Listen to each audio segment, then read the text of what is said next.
Drama serial मुझे प्यार हुआ था कि नेक्स्ट एपिसोड में आप देखेंगे साद माहिर के लिए कंगन लेकर आता है और उसे अपने हाथों से माहिर की कलाई में पहनाता है। माहिर मुस्कुराने लगती है और कहती है कि साद मैं तुम्हारे साथ जिंदगी में आगे बढ़ना चाहती हूँ। साद माहिर को कहता है मैं तुम्हें खुश देखना चाहता हूँ, सेम इसी तरह जैसे तुम पहले खुश रहा करती थी। साद माहिर को कहता है आज हमारा रिसेप्शन है और तुम ये कंगन पहन कर जाओगी। साद और माहिर दोनों तैयार होकर अपने रिसेप्शन के लिए एज अ कपल स्टेज पर बैठे होते हैं। साद और माहिर अपने रिसेप्शन पर बहुत ज्यादा खुश हो रहे होते हैं क्योंकि माहिर भी साद को एक्सेप्ट कर चुकी है। और दूसरी जानिब आप देखेंगे अरीब और फाहा की एंगेजमेंट का फंक्शन हो रहा होता है। फाहा अपनी एंगेजमेंट पर दुल्हन बनी बैठी होती है मगर अरीब अपने कमरे में माहिर से शादी न होने का शोक मना रहा होता है। अरीब की माँ अरीब के कमरे में आती है और आकर कहती है कि फाहा एंगेजमेंट के लिए तैयार हो चुकी है और तुम भी जल्दी से फ्रेश होकर आ जाओ। अरीब अपनी माँ को कहता है कि मुझे कोई एंगेजमेंट नहीं करनी है, मुझे मेरे कमरे में अकेला छोड़ दो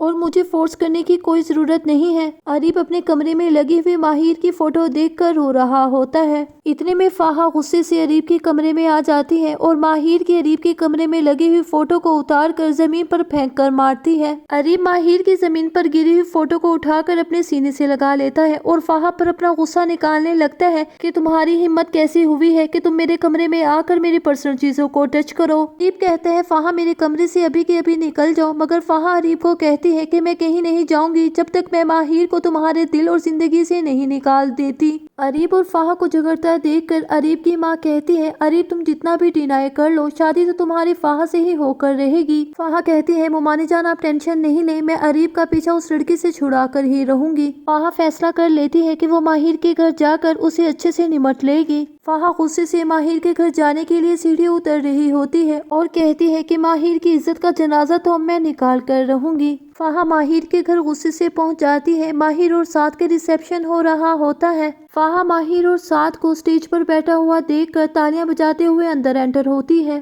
फाहा कहती है माहिर अजहर तुम कितनी चीप और करेक्टरलेस लड़की हो, तुम यहाँ पर शादी कर रही हो और दूसरी तरफ तुम मेरे होने वाले हस्बैंड के साथ अफेयर चला रही हो। माहिर और साद के रिसेप्शन पर आए हुए मेहमान फाहा की बात सुनकर एकदम से शॉक्ड हो जाते हैं। फाहा कहती है माहिर तुम जैसी गरीब लड़की अमीर लड़की को अपने जाल में फंसाने का हुनर अच्छे से जानती है और मैं तुम्हारा ये हुनर हरगिज कामयाब नहीं होने दूंगी क्योंकि तुम मुझे नहीं जानती हो कि मैं फाहा हूँ। साद माहिर के पास बैठा फाहा की सारी बातें सुनकर एकदम से भड़क जाता है और वहाँ से उठकर फाहा के पास जाता है और कहता है कि अरीब ने तो हमारी इज्जत का तमाशा लगाया ही था और आज तुम्हें हमारी इज्जत का जनाजा निकालने के लिए भेज दिया है। माहिर और साद के रिसेप्शन में आए हुए लोग माहिर को घूरती हुई नजरों से देख रहे होते हैं। ये बात अजहर से बिल्कुल भी बर्दाश्त नहीं होती क्योंकि वो माहिर के ऊपर गिरने वाले पहाड़ की वजह से पहले ही अंदर से टूट चुका था। ये सब देखकर अजहर की हालत बिगड़ना शुरू हो जाती है। आने वाली किस्त की मुकम्मल कहानी में आप सभी लोग देखेंगे कि साद माहिर के लिए हर वो जंग लड़ेगा जिसमें माहिर का फायदा होगा। ये सब देखकर माहिर के दिल में भी साद के लिए मोहब्बत उभरने लगेगी। वो अपने दिल में साद के लिए वो जगह बना लेगी जो उसके दिल में अरीब के लिए मौजूद थी। तो क्या है कहना आप लोगों का कि अरीब माहिर को अपनी सच्चाई का यकीन दिलाकर उसे साद से छीन लेगा या फिर फाहा को अपनाकर अपनी जिंदगी में आगे बढ़ जाएगा? अपनी कीमती राय का इजहार कमेंट सेक्शन में जरूर कीजिए और मेरे चैनल को सब्सक्राइब कर दीजिए, वीडियो को लाइक कर दीजिए, बेल आइकन को प्रेस कर दीजिए ताकि मेरे आने वाली हर अच्छी और नई वीडियो का नोटिफिकेशन आपको मिलता रहे। अब मैं मिलूंगी आपसे किसी अच्छी और नेक्स्ट वीडियो के साथ, तब तक के लिए फी अमानिल्लाह।